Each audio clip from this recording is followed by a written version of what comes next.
là, la question, Valérie, c'est comment on fait ça? Mm. Comment on se rend compte de ça? Comment on amène, puis je reviens, regarde vos exemples, comment on parle à sa mère qui a tendance à contrôler tout? Comment on est capable d'amener la conversation sur le chiolage des enfants qu'on fait aux enfants pendant les rencontres? Ça peut être vraiment délicat. Fait que, c'est quoi les petites étapes qu'on suggère en suivant notre méthode du dialogue authentique? Écoute, tu l'as mentionné, Jean-Philippe, d'abord, se rendre compte qu'il y a un malaise. D'abord, se rendre compte qu'on ne tripe pas sur ce qui se passe, qu'on n'a plus de plaisir ou que... comment on fait pour se rendre compte de ça? Écoutez, il y a plusieurs signaux, là. Des fois, il y a le malaise, même physiologique, pendant certains événements. On n'est juste pas bien, on ne sait plus comment se placer, on ne sait plus où se mettre, on ne sait plus quoi faire avec notre peau. Il y a souvent aussi d'autres choses en périphérie qu'on va remarquer. On n'a pas d'énergie pour les rencontres familiales. On s'organise justement, comme on a dit tantôt, on s'organise pour passer toute la soirée dans la cuisine. Ça ne nous tente pas d'être avec les gens qui sont là. Ah, j'ai plus d'énergie, j'ai pas de créativité. Hey, moi, là, acheter des cadeaux, là, c'est rendu là, une torture incroyable. Chiale tout le temps, chiale avant, pendant, après. C'est pas une priorité pour moi. Alors, il y a plein de choses qui commencent à m'indiquer qu'il n'y a pas beaucoup de joie là. Ouais. Il n'y a pas beaucoup d'élan. Ouais. Y a-t-il d'autres signaux à quoi tu penses? Et toi? moi, je pense surtout qu'après ça, une fois qu'on a les signaux, il faut aller vers les besoins. C'est quels besoins ne sont pas comblés par ces activités-là que je fais et de reprendre contact avec quels besoins ça nourrit pour moi de rencontrer ma famille pour être en mesure d'aller vers un choix conscient. Parce que c'est le premier signe, OK, qu'est-ce que je veux faire avec ça? Puis je reviens sur ce qu'on disait tantôt.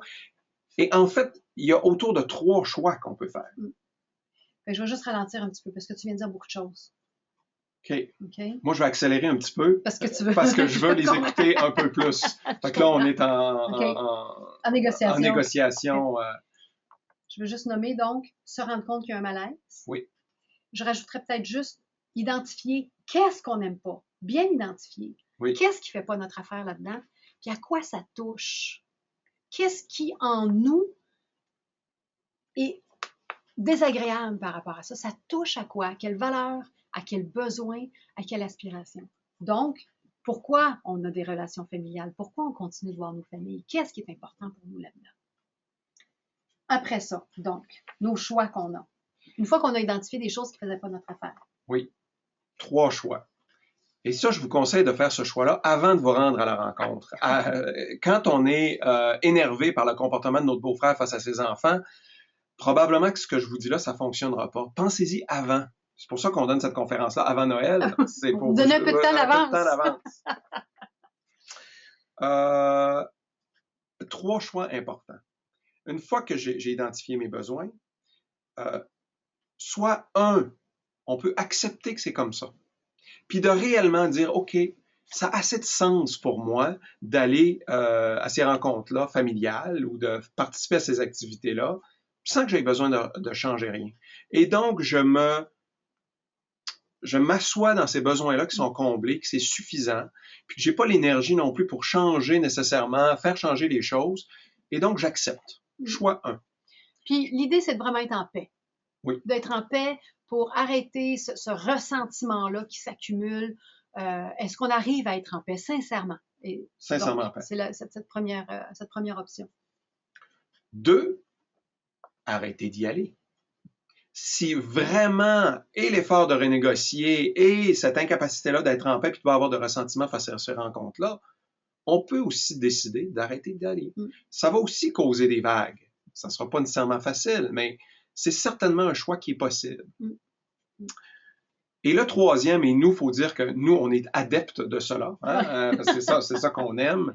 C'est parce que ça va dans l'authenticité quand on parle de dialogue authentique. Le 3e choix, c'est la renégociation. Donc, renégocier ces ententes, ces traditions-là, ces façons de faire-là, pour que ça ait du sens pour soi, mais aussi pour les gens qui sont autour de nous et dans notre famille. Donc, renégocier. Oser. Il y a vraiment, avant d'aller vers renégocier, il y a vraiment une prise de conscience pour soi qui est super importante. Bien identifier les choses qui ne font pas notre affaire. De bien identifier à quoi ça touche pour nous.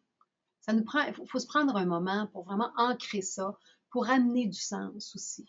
Et de mesurer la valeur relative que ça a pour nous de maintenir nos relations familiales.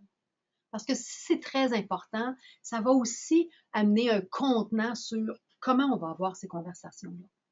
Je veux arriver d'une façon où je veux vraiment être ouverte à ce que les autres aussi puissent s'exprimer, qu'on puisse dialoguer sincèrement, donc s'inter-influencer, s'écouter, s'exprimer honnêtement pour créer ensemble ce qu'on veut.